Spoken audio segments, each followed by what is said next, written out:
جو بیویاں اچھا برتاؤ کرنے کے باوجود بھی خاوند سے بد زبانی کرتی ہیں، ان کے بارے میں شریعت میں کیا حکم ہے؟ کیسے سمجھایا جائے کہ کچھ رہنمائی فرما دیں؟ یہ ہمیشہ سوال عورتوں کے اوپر کیوں آتا ہے؟ وہ تو خود پسا ہوا طبقہ ہے. یعنی ہمارے مسلمان معاشرے میں بھی مرد جو ہے بہت ظالم ہے. تو یہ تو کبھی سوال نہیں آیا کہ جو مرد یہ کرتا ہے تو اس کی عورتیں کیا کریں. تو عورت اگر بد زبانی کرتی ہے تو قرآن میں آیا کہ عورتوں کی کئی عادتیں تمہیں بری لگیں گی، لیکن تم یہ بھی دیکھو ان میں کئی ایسی اچھائیاں جو تم میں موجود نہیں ہوں گی. سورہ نساء کے اندر آتا ہے. تو اس کے ساتھ گزارا کرو. بخاری مسلم میں حدیث ہے کہ عورت جو ہے یہ ٹیڑھی پسلی سے پیدا ہوئی ہے، اس کو سیدھا کرنے کی کوشش نہ کرو ورنہ توڑ بیٹھو گے. اور اس کو توڑنا ہے، اس کو طلاق دینا ہے. اس کائنات میں سب سے آئیڈیل بیویاں کس کی ہو سکتی تھی؟ آپ صلی اللہ علیہ وسلم. تو ان کے بارے میں جو کچھ قرآن میں آیا ہے، مسئلہ جنید جمشید والا میرا 105 دیکھ لیں، جس میں نے صرف قرآن کی آیات کا ترجمہ پڑھا ہے. ٹھیک ہے، رونگٹے کھڑے ہو جاتے ہیں. بالکل. پارہ نمبر 21 کا آخری صفحہ پڑھ لیں سورۃ الاحزاب کے اندر. یہاں تک نوبت آئی ہے کہ اللہ تعالیٰ نے فرمایا اے نبی اپنی بیویوں سے کہو کہ اگر تم دنیا کا مال چاہتی ہو تو تمہیں میں مال دے کے رخصت کر دیتا ہوں، طلاق دے دیتا ہوں. اور اگر تم اللہ اور اس کا رسول اور آخرت کا گھر چاہتی ہو تو اسی قسم پرسی میں، اسی غربت کی حالت میں میرے نبی کے ساتھ گزارا کرو. بخاری مسلم کے الفاظ ہیں. آپ علیہ السلام نے یہ آیات آ کے حضرت عائشہ پہ پیش کی. انہوں نے رونا شروع کر دیا. انہوں نے کہا میں اللہ اس کا رسول اور آخرت کا گھر چاہتی ہوں. حالانکہ نبی علیہ السلام فرمایا اپنے باپ سے مشورہ کر لو، دیکھ لو جس طرح بہتر سمجھتی ہو، میں تمہیں چھوڑ دیتا ہوں. آپ صلی اللہ علیہ وآلہ وسلم کو بھی دنیاوی اعتبار سے اپنی بیویوں سے تکلیف اٹھانی پڑی، تو باقی تو پھر کس کھاتے میں؟ کوئی نہیں. تو یہ آزمائش ہے سر. بیویوں اور اولاد کے اندر فتنہ کہا گیا نا، قرآن میں آیا. جی. پنجابی والا نہیں، عربی والا فتنہ، آزمائش. اگر یہ نہ ہوتی نا، وہ مجھے اشفاق صاحب کی بات یاد آئی ہے. اشفاق احمد صاحب کہتے تھے کہ بچہ جو ہے نا یہ عورت کی راہ کھوٹی کر دیتا ہے. تو اولاد کے پیچھے ذلیل ہو جاتی ہے عورت. جی. میرے بچے چھوٹے، میرے کے بچے نہ بنے. اور عورت جو ہے یہ مرد کی راہ کھوٹی کر دیتی ہے. عورتوں کے پیچھے کیا کچھ نہیں مردوں کو کرنا پڑتا ہے حلال و حرام کے حوالے سے. تو یہ ساری آزمائشیں ہیں، انہی کے ساتھ وقت گزارنا ہے. اور اس کے لیے میں آپ کو ایک نسخہ بتا دیتا ہوں. لاہور کا راستہ بھی بتا رہا ہوں تو آپ کو کرایہ بھی دے دیتا ہوں. جزاک اللہ. وہ یہ ہے کہ جب آپ کو بیوی سے کوئی تکلیف پہنچے تو بڑا آسان سا حل ہے، صبر کر لیں. ایک چپ تے 100 سکھ. جب آپ آخرت اورینٹڈ ہوں گے نا، صبر کرنا بھی آسان ہو جائے گا. یقین کریں جتنی گالیاں مجھے کھانی پڑتی ہیں علماء سے، تو میں تو کب سے چھوڑ چھاڑ کے سارا بیٹھ گیا ہوتا. صحیح. میں نے یہ تیہ کر لیا کہ یار اگر پیغمبروں کو جادوگر کہا گیا ہے، ان کو دجال کہا گیا، نعوذ باللہ، حضرت عیسیٰ علیہ السلام کو، نبی علیہ السلام کو جادوگر، دیوانہ، شاعر کہا گیا ہے، تو سر ہماری کیا اوقات ہے؟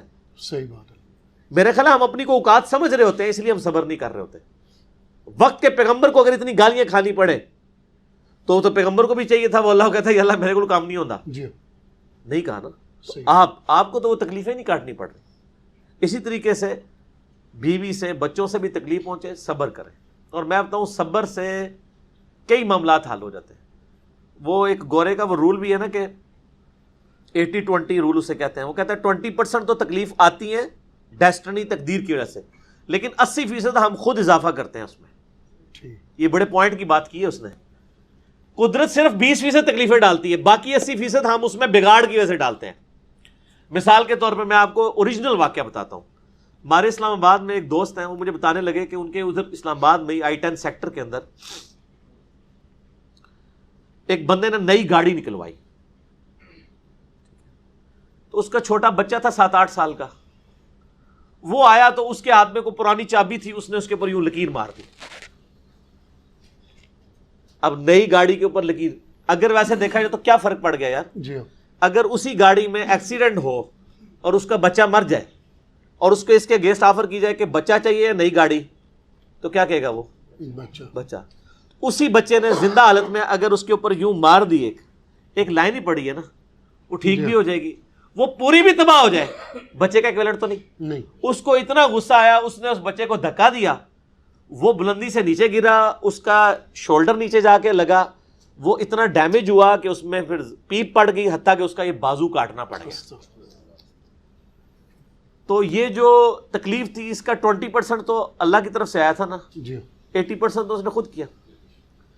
اچھا اب وہ پوری زندگی اپنے بچے کو، گاڑی تو پھر بھی آ سکتی ہے، تو وہ بچہ جو ہے اپنے باپ سے ابھی تک گلہ کرتا ہے کہ بابا یہ میرا بازو جو ہے وہ تو مجھے نہیں ملے گا، آپ کو تو گاڑی مل جائے گی. وہ پوری زندگی اپنے آپ کو معاف نہیں کر سکے گا. اسی طریقے سے بعض اوقات لوگ آفس سے لیٹ ہو رہے ہوتے ہیں تو جناب اوور سپیڈنگ کرنا شروع کر دیتے ہیں. بندہ نیچے آ سکتا ہے، بندہ نیچے آ جائے مر جائے یا اتنا بڑا نقصان اٹھانا پڑ جائے تو بعد میں آپ کہیں گے یار اس سے تو بہتر تھا میں اگر لیٹ ہوا تھا تو میں دفتر سے چھٹی کر لیتا. یہ عذاب جو میں نے ڈال دیا اپنے اوپر یہ بہت بڑا ہے. جی ٹھیک ہے، ایک دفتر سے لیٹ ہونے کی وجہ سے اتنی آپ نے تکلیف کاٹی، وہ 20% آپ پہ آئی تھی، 80% آپ نے خود ڈال لی اپنے اوپر. آپ زندگی، یہ ساری باتیں میں یعنی یہ میں صرف آپ کے سامنے نہیں کر رہا ہوں، میں پریکٹیکلی اپنے اوپر اپلائی بھی کرتا ہوں. میں اپنی بیوی کو بھی، بچوں کو بھی اس حوالے سے یعنی گائیڈ کرتا ہوں. اور میری زندگی اس چیز کا یعنی منہ بولتا ثبوت ہے کہ میرے اوپر جب بھی اس طرح کے معاملات آتے ہیں نا تو میں الحمدللہ صبر کی روش اختیار کرتا ہوں کہ مزید کوئی معاملات نہ بگڑے. خاموشی اختیار کر لیں. کوئی گالی دیتا ہے، کوئی آپ کو، مجھے مسجد سے پکڑ کے بھی لوگوں نے باہر نکالا ہے علماء نے، میں نے کبھی شی تک نہیں کی ہے، کوئی لڑائی جھگڑا نہیں کیا. آپ صبر کی روش اختیار کریں. صبر، اور فیملی لائف کے لیے تو آپ کو صبر بہت ضروری ہے. عورتوں کا غصہ فوراً آتا ہے، ٹھنڈا بھی فوراً ہو جاتا ہے. صحیح. تو جب عورتوں کا غصہ ٹھنڈا ہو جائے، اس ہفتے اگر کوئی بدتمیزی کی ہے انہوں نے تو آپ جو ہے نا ایک ہفتے کے لیے صبر کر لیں. اگلے ہفتے اسی دن ان کو بتائیں جو پچھلی دفعہ آپ نے کیا تھا اگر یہ نہ ہوتا تو وہ بھی مان جائے کہ مجھ سے غلطی ہوئی ہے. صحیح. لیکن اس وقت تو وہ نہیں مانے گی، اس وقت تو آپ بھی ماننے کے لیے تیار نہیں ہوں گے. جی ٹھیک ہے، ایٹ دا اسپاٹ تو کوئی بندہ اپنی غلطی ماننے کے لیے تیار نہیں ہوتا. تو صبر و شکر کے ساتھ زندگی گزارنی پڑتی. جزاک اللہ خیر. جو بیویاں اپنے آپ کو خاوند کے برابر سمجھے کہ اللہ نے ایک جیسا بنایا ہے، ان کے لیے کچھ رہنمائی فرما. تو ٹھیک سمجھتی ہیں، وہ ایک جیسا ہی بنایا ہے. مرد و عورت کو اللہ نے ایک جیسا ہی بنایا ہے اس حوالے سے کہ ہیومن ڈگنیٹی میں تو برابر ہے. جی. بلکہ عورتوں کا مقام تو کچھ زیادہ ہو جاتا ہے بعض اوقات. صحیح بخاری میں حدیث ہے، ایک صحابی نے آگے پوچھا یا رسول اللہ صلی اللہ علیہ وآلہ وسلم مجھ پہ سب سے زیادہ حق کس کا ہے؟ فرمایا تیری ماں کا. پوچھا اس کے بعد کہا تیری ماں کا، اس کے بعد کہا تیری ماں کا، چوتھی دفعہ کہا تیرے باپ کا. ٹھیک ہو گیا. تو حسن سلوک کی سب سے زیادہ حقدار تو وہ ہے. صحیح. ٹھیک ہو گیا. تو اس طرح کے معاملات میں دیکھیں تو عورتوں کو اللہ تعالیٰ نے پھر سنن نسائی میں حدیث ہے کہ تیری جنت تیرے ماں کے قدموں کے پاس ہے، یعنی ان کی خدمت کر کے. ٹھیک. اور جلاد قسم کے جو خاوند ہوتے ہیں نا، وہ شادی کے بعد نا اپنی بیویوں کہتے ہیں اون تیری جنت میرے قدمہ کھول ہے.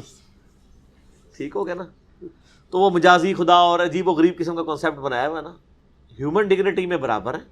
باقی قرآن یہ کہتا ہے الرجال قوامون علی النساء، مرد عورتوں پر حاکم ہے، اس حوالے سے کہ ان کے اوپر خرچہ کرتے ہیں. وہ مینیجریل پوائنٹ آف ویو سے دیکھا گیا ہے. صحیح. ظاہر مینجمنٹ میں تو 72 سیٹر گاڑی ہے تو ڈرائیور تو ایک ہی ہوگا نا. 72 بندے تو یہ نہیں کہہ سکتے کہ جی میں باری باری چلانا ہے، ایک نہیں چلانا ہے نا. جی. جس کو چلانا آتا ہے باقی اس کے پیچھے رہیں گے.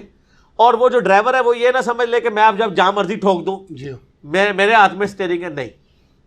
تو یہ ایک بہت یعنی ایک موٹی سی مثال ہے. تو عورت کی عزت کریں، عزت کروائیں گے. عزت نہیں کریں گے، میں آپ کو ایک مثال دے دوں کہ اگر ایک مرد خراب ہو جائے نا اس کو تو ٹھیک کیا جا سکتا ہے. صحیح. ایک عورت خراب ہو جائے اس کو سارے مرد مل کے بھی ٹھیک نہیں کر سکتے. بالکل صحیح. اس لیے عورتوں کے ساتھ پیار محبت کا رویہ رکھے. صحیح بخاری میں حدیث ہے، نبی علیہ السلام نے فرمایا میں اپنے بعد سب سے بڑی آزمائش تم پر تمہاری عورتیں بیویاں چھوڑ کے جا رہا ہوں. بخاری مسلم میں حدیث ہے، نبی علیہ السلام ایک دفعہ سفر میں تھے تو عورتوں کا قافلہ الگ سے آپ مینج کرتے تھے. تو وہ جو عورتوں کے اونٹ ہانک رہا تھا نا بندہ، اس کو نبی علیہ السلام بار بار کہتے تھے آہستہ آہستہ ہانکو، شیشیاں پڑی ہوئی ہیں اس پہ. اللہ اکبر. یعنی عورت کو اللہ نے صنف نازک بنایا نا. تو نبی علیہ السلام یعنی یہ چیز کا بھی ریگارڈ کرتے تھے. صحیح. تو اب مجھے بتائیں جو اپنی بیویوں کو مارتے ہیں، ان کے اوپر تشدد کرتے ہیں، یہ اللہ کو کیا منہ دکھائیں گے؟ صحیح. اور اس کی وجہ سے بڑے یعنی میرے تک تو بڑے معاملات اس طرح کے پہنچتے ہیں. میں تو سوچ بھی نہیں سکتا کہ یعنی کبھی کوئی شخص اس طریقے سے بھی ظلم کر سکتا ہے. آپ کو اگر اللہ نے حاکم بنایا تو آپ اپنا حوصلہ بھی ویسا رکھیں. جزاک. ٹھیک ہوگا جی. باقی یہ حدیث ہے بخاری مسلم میں کہ میں نے عورتوں کی کثرت دوزخ میں دیکھی ہے اپنی زبان درازی مردوں کے اوپر کرنے کی وجہ سے. وہ سر مرد بھی پھر اس طرح کے ہو نا جی, تو مرد بھی بہت سارے دوزخ میں جا رہے ہیں عورتوں پہ ظلم کرنے کی وجہ سے. صحیح بخاری میں حدیث ہے کہ ایک عورت بڑی نیک تھی, اس نے ایک بلی کو قید کر دیا کہ وہ بھوکی پیاسی مر گئی, تو نبی علیہ السلام نے فرمایا کہ وہ دوزخ میں ہے. بلی تو جانور ہے, اور جو انسانوں کے ساتھ ظلم کرتے ہیں, کیسے کیسے ظلم نہیں کرتے ہیں, یعنی مرد عورتوں کے ساتھ کس کس قسم کی ان کو اذیتیں دیتے ہیں. اور خصوصاً ایسی عورتیں بیچاری جن کے یعنی پیچھے ماں باپ فوت ہو گئے ہوتے ہیں, بھائیوں کے یعنی وہ اس کے اوپر ہوتی ہیں, وہ پیچھے بھی نہیں جا سکتی, ادھر بھی ان کے اوپر پورا یعنی باہر کا غصہ اکٹھا کر کے نا وہ آ کے اپنی بیویوں پہ نکالتے ہیں. تو نبی علیہ السلام نے ویسے ہی تو نہیں فرمایا کہ تم میں سب سے بہتر وہ ہے جو اپنے بیوی بچوں کے لیے بہتر ہے.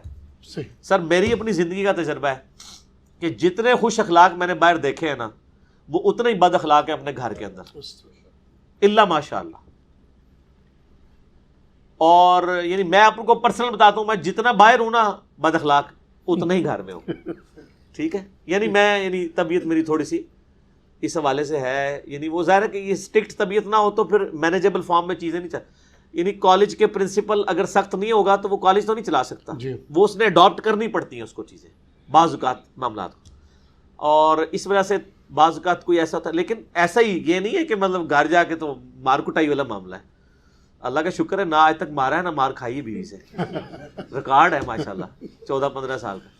اور باقی یہ جو ہم کبھی اپنی مثال دے دیتے ہیں, یا میں اس کا یہ قطعاً مقصد نہیں ہوتا کوئی تکبر, میں بڑا حیران ہوتا ہوں کہ عمران خان صاحب جب کہتے ہیں نا میں کرکٹ کو سمجھتا ہوں, مجھے پتا ٹیم کیسے بنانی ہے, تو ان کو کوئی نہیں کہتا یہ بڑا متکبر ہے. وہ کہتے ہیں یار ٹھیک کہہ رہا ہے, اس کی فیلڈ ہے. تو سر میں نے بھی اپنی زندگی کے 25-30 سال بخاری مسلم پہ لگائے ہیں نا, الحمدللہ. تو جب میں یہ دعویٰ کرتا ہوں کہ میں یہ وثوق سے کہہ رہا ہوں کہ اس طرح کی کوئی حدیث بخاری میں نہیں ہے, مسلم میں نہیں ہے, یہ فلاں جگہ ہے, تو مجھے کہتے ہیں تکبر کر رہا ہے. میں اپنی فیلڈ, حالانکہ میرے دماغ میں تکبر ہوتا بھی نہیں ہے, میں اپنی وہ فیلڈ کی ایکسپرٹیز کا اظہار کر رہا ہوتا ہوں. اور میں حیران ہوتا ہوں کہ کرکٹر پہ کوئی نہیں بولتا, سیاستدان پہ کوئی نہیں بولتا, اگر کوئی مذہبی یعنی پیشوا اس حوالے سے کہ لوگوں کو دین سکھا رہا, وہ ایسی بات کہتے ہیں بڑا آکڑے ہوا ہے. آکڑا وہ بندہ ہے میرے بھائی کہ جب آپ کوئی ایسا شخص ہو جو عبادت بھی کروا رہا ہو اور آپ سے نذرانے بھی بٹور رہا ہو, اس کو آپ یہ باتیں کریں. جو آپ کو اپنی جیب سے کھلا رہا ہو, جتنے یہاں مہمان آتے ہیں ہر اتوار, آپ دیکھ لیں ہمارا ہزاروں کا خرچہ ہوتا ہے, تو سارا اپنی جیب سے اللہ کی مدد سے کر رہے ہیں, تو ہمیں تو حق پہنچتا ہے. لیکن ہم پھر بھی کسی کو ڈانٹتے نہیں ہیں, میں ویسے بتا رہا ہوں کہ نہ کوئی آئی نا. تو یعنی میری یعنی طبیعت پرسنلی میں یعنی میری طبیعت میں بہت زیادہ مزہ ہے, اور مزہ والا شخص ہی پھکیاں دے سکتا ہے, اینٹی وینم دے سکتا ہے, الزامی جواب دے سکتا ہے, ورنہ ہم سکا سڑا بندہ یہ کام نہیں کر سکتا. جی جی, جو اس کے بارے میں وضاحت تھوڑا سا کرتے ہیں کہ جو مرد ذہنی پریشانی تھے, ہاتھ تو نہیں اٹھاتے عورتوں پر, لیکن ایک دو فیملیز کے بارے میں ایسا دیکھنا ملتا ہے کہ وہ اتنی ٹینشن دیتے ہیں کہ وہ گھر کی بیوی جو ہے وہ اتنی ڈپریشن کی شکار, وہ بھی حرام ہے نا جی, 2 ہفتے تک نیند ہی نہیں آتی. نہیں, وہ بھی حرام ہے جی. اس میں تو قرآن میں یہ آیا ہے کہ جب میاں بیوی کا اس طریقے سے اختلاف ہو, ایک حکم مرد کی طرف سے ایک عورت کی طرف سے آئے, اور وہ آپس میں یہ یعنی جس کو یعنی عورت والی سائڈ کے لوگ بھی حکم مانیں اپنا کہ اس کا فیصلہ قبول کریں گے, اور مرد والے بھی, پھر وہ آپس میں یعنی ٹرمز اینڈ کنڈیشن طے کریں. اور اگر آپ کو یہ اندازہ ہو جائے کہ یہ بیانڈ ریپیئر ہے, تو فوراً سے پہلے خلا کی طرف چلے جانا چاہیے, اگر یہ ساری چیزیں اسٹیبلش ہو جائے.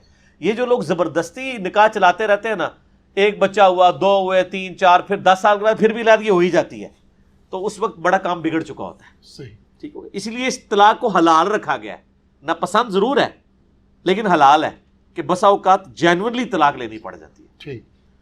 اسی طریقے سے بعض اوقات شادی کے بعد یعنی مرد جو ہیں وہ یعنی یہ ابھی جو بے اولادی والے معاملات چل رہے ہیں, اس میں اکثر اوقات یعنی مردوں کے ساتھ بھی اس طرح کا معاملہ نکل آتا ہے, صرف عورتوں کے ساتھ نہیں, بانجھ پن, مردوں میں بھی بانجھ پن ہوتا ہے. تو وہ تو بہت کم ہوتا ہے کہ ان کی بیویاں طلاق لے لیں, لیکن ادھر مرد جو ہے وہ دوسری تیسری کے لیے ایڑیاں اٹھا اٹھا کے دیکھ رہا ہوتا ہے. ٹھیک ہو گیا, تو یہ بھی تو دیکھنا چاہیے. اور میں کہتا ہوں اکثر ایک عورت جس کا مرد بیمار ہو جائے, پوری زندگی اس کی خدمت کرتی رہتی ہے, بالکل, اور اس کے اگینسٹ اگر عورت بیمار ہو جائے تو مرد تو جناب دوسری تیسری شادی چھپا کے کر بیٹھتا ہے. تو پھر دیکھ لیں آپ فرق کتنا ہے. دوسری طرف یہ مجازی خدا بنے ہوئے جعلی قسم کے, اور حالت یہ ہے. تو پھر سر خدا آپ کو بڑا شوق ہے بننے کا مجازی, تو پھر خدا والا حوصلہ بھی رکھے نا. خدا تو عطا ہی عطا ہے, لیتا کسی سے نہیں, دیتا ہی دیتا ہے. تسی خدمت ہی کراتے رہتے ہو, چھڑے ہی خدا بنے ہوئے ہو, مجازی خدا. ٹھیک ہو گیا جی. جزاک اللہ.